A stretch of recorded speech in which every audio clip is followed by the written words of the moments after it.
Assalamualaikum warahmatullahi wabarakatuh. Kami CGP Angkatan 8 dari wilayah Jakarta Pusat. Saya Riana Apriani dari SMA Negeri 1 Jakarta. Saya Danu Agustiantoro dari SMA Negeri 10 Jakarta. Saya Tri Mulyasi dari SMA Negeri 27 Jakarta. Kami ingin mempraktikkan demonstrasi kontekstual modul 2.3 Supervisi akademik yang terdiri dari Supervisor, Coach, dan Coachee. Selamat menyaksikan.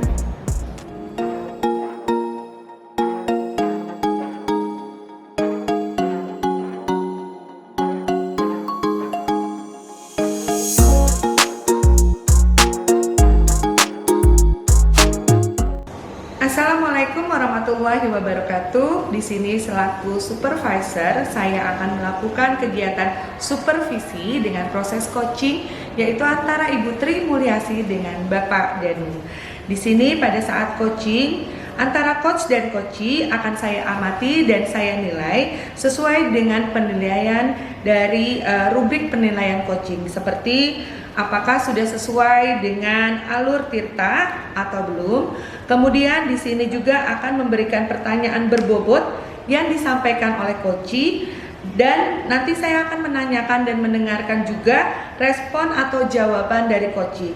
Apakah sudah sesuai dengan pertanyaan yang disampaikan, dan jangan lupa dengan prinsip dari coaching itu sendiri, mulai dari kemitraan, proses kreatif, serta memaksimalkan potensi. Baik, saya akan langsung masuk ke pertanyaan. Pertanyaan yang pertama adalah, kompetensi coaching apa yang ingin Ibu Asih kembangkan? Iya, yang pertama pada proses coaching ini saya ingin mengembangkan kompetensi bisa mendengarkan aktif, mengembangkan pertanyaan yang terbuka, lalu dapat hadir penuh untuk coachee saya. Oke, baik. Untuk yang kedua, kompetensi mana yang secara spesifik yang ingin diobservasi oleh Bu Asih? Saya ingin mengobservasi secara spesifik yaitu kesadaran penuh, di mana saya harus hadir secara sadar, fokus saat mendengarkan coachee saya menceritakan masalahnya. Baik, untuk yang terakhir adalah indikator dari ketercapaian dan tujuan pengembangan yang akan diinginkan oleh Bu Asih seperti apa? Iya, setelah proses coaching nanti saya ingin coachee saya bisa menyelesaikan masalah yang sedang dia hadapi serta dapat menimbulkan semangat baru setelah coaching bersama saya. Baik, itulah mengenai beberapa sesi pertanyaan yang diberikan untuk Bu Asih di kegiatan supervisi saat ini. Terima kasih.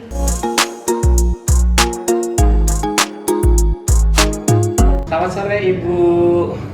Selamat sore Pak Danu. Mohon maaf mengganggu waktunya Bu. Iya, bagaimana nih Pak Danu kabarnya? Alhamdulillah Ibu, saya baik. Ibu bagaimana kabarnya? Alhamdulillah sehat. Mohon izin Bu, sore-sore ini saya mengganggu waktu Ibu.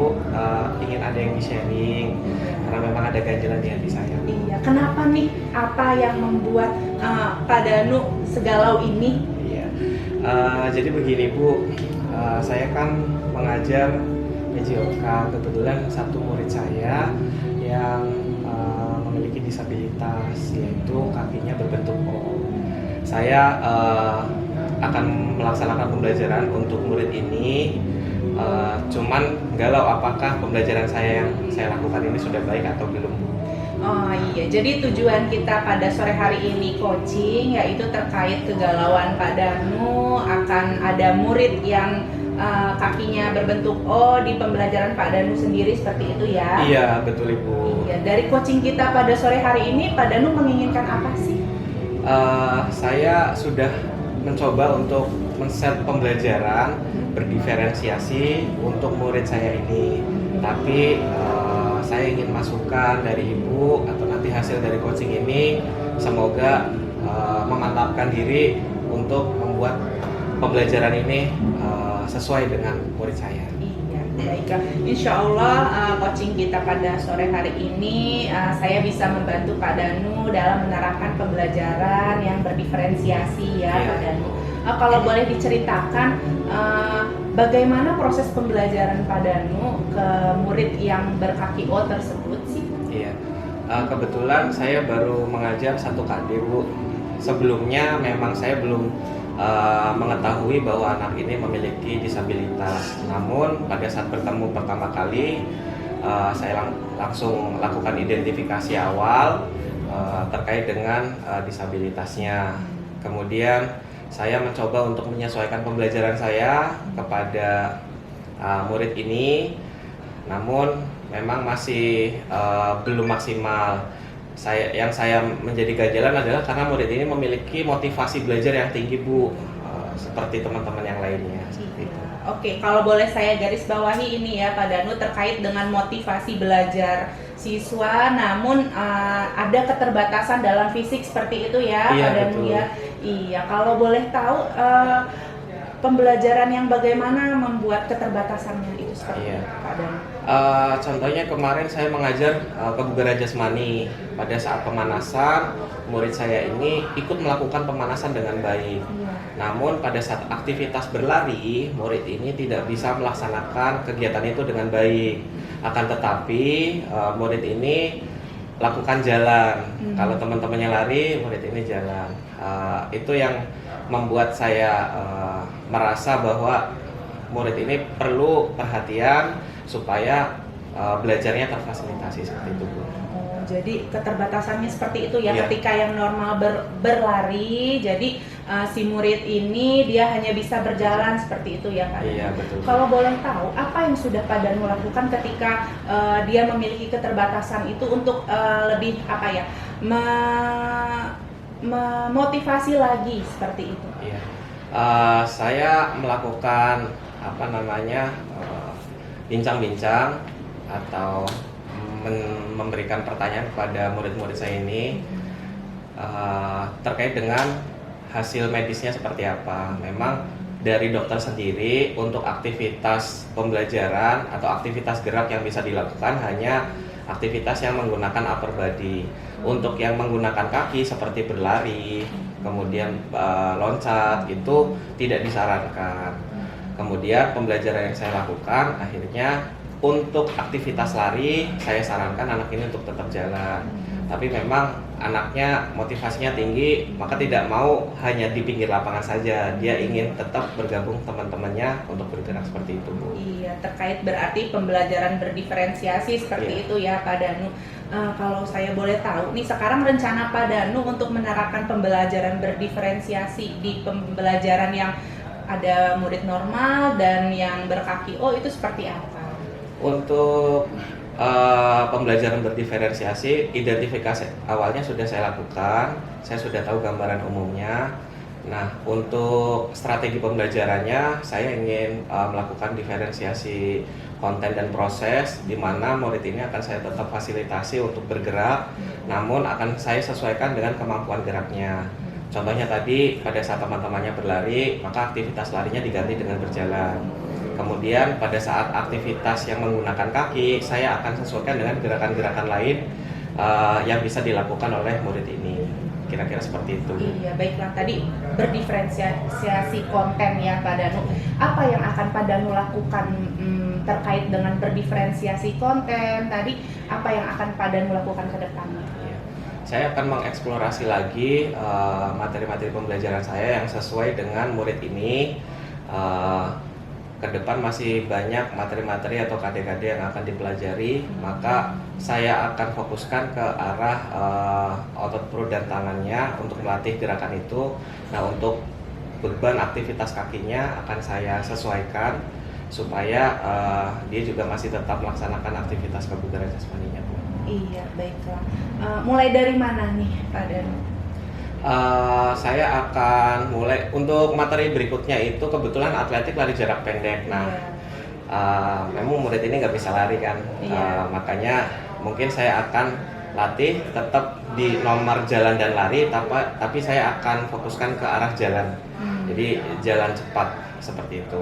Iya, baik sekali ya Pak Danu, berarti sudah ada berdiferensiasi kontennya. Ketika yang lain berlari, dia tidak apa-apa untuk berjalan, dengan begitu dia sudah mendapatkan nilai seperti itu ya Pak Danu. Iya. Untuk mendukung diferensiasi kontennya Pak Danu ini, adakah guru yang membantu atau teman sejawat yang membantu Pak Danu dalam pembelajaran berdiferensiasi? Kebetulan di sekolah saya itu ada satu rekan sejawat, sama-sama mengajar PJOK. Kebetulan beliau juga senior, jadi saya akan minta pendapatnya atau saya akan berkolaborasi untuk membuat modul tentunya, kemudian asesmen yang akan saya sesuaikan dengan kebutuhan murid ini. Iya, sangat baik sekali ya, ada modul dan asesmen yang berdiferensiasi seperti itu. Target pelaksanaan pembuatan modul dan asesmennya ini kira-kira kapan Pak Danu? Untuk KD berikutnya akan dilaksanakan minggu depan, jadi mungkin saya akan rencanakan 1 atau 2 hari ini saya selesaikan untuk pembuatan modul. Kemudian saya siapkan media pembelajarannya supaya minggu depan bisa siap untuk dilaksanakan. Iya, insya Allah ya Pak Danu. Mungkin dalam pembelajaran berdiferensiasinya Pak Danu, saya bisa diundang untuk melihat bagaimana sih pembelajaran berdiferensiasinya yang Pak Danu terapkan agar ketika ada murid yang kekurangan dan murid yang normal gitu bisa berjalan seiringan seperti itu Pak Danu. Bagaimana nih Pak Danu, menurut Pak Danu setelah coaching kita hari ini? Iya, alhamdulillah Bu, terima kasih dari hasil kita berbincang tadi, sharing saya ini, saya bisa menemukan ternyata ada solusi dari kegalauan saya. Saya akan mempersiapkan modul ajar, kemudian asesmen yang berdiferensiasi, kemudian saya akan segera melaksanakannya. Terima kasih Bu atas saran dan semoga modul ajar yang Pak Danu buat serta asesmen dapat berjalan sesuai dengan rencana Pak Danu. Amin, amin. Iya. Bu, mohon izin mungkin kiranya itu. Terima kasih atas coachingnya hari ini Bu. Sama-sama Pak Danu, semoga coachingnya hari ini bisa membantu Pak Danu. Amin, terima kasih. Mungkin next setelah saya melaksanakan pembelajaran akan saya ceritakan kembali ke Ibu. Baik, oke Pak Danu, Ya, terima sampai kasih. nanti sama-sama. Mari Bu.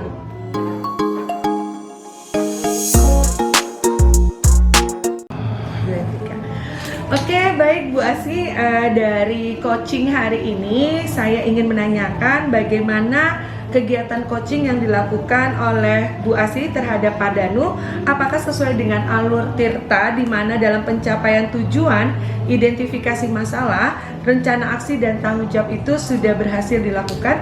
Iya, setelah saya melakukan coaching kepada Pak Danu, alhamdulillah berjalan lancar ya Bu Riana. Semua alur Tirta dari mulai tujuan coaching, lalu identifikasi masalah yang dihadapi Pak Danu, serta rencana aksi dan tanggung jawab yang akan dilakukan Pak Danu sudah terlaksana sesuai dengan Tirta dan runtut. Baik, terus untuk kompetensi apa lagi yang ingin dikembangkan oleh Bu Asi terhadap coaching hari ini? Setelah melakukan coaching dengan Pak Danu pada sore hari ini, saya ingin menambah kompetensi, yaitu memberikan pertanyaan yang lebih terbuka serta pertanyaan yang lebih menggali keingintahuan saya terhadap permasalahan yang coach ungkapkan. Seperti itu Bu Riana. Baik, terima kasih banyak. Sampai bertemu kembali untuk acara atau kegiatan coaching yang lainnya. Terima kasih.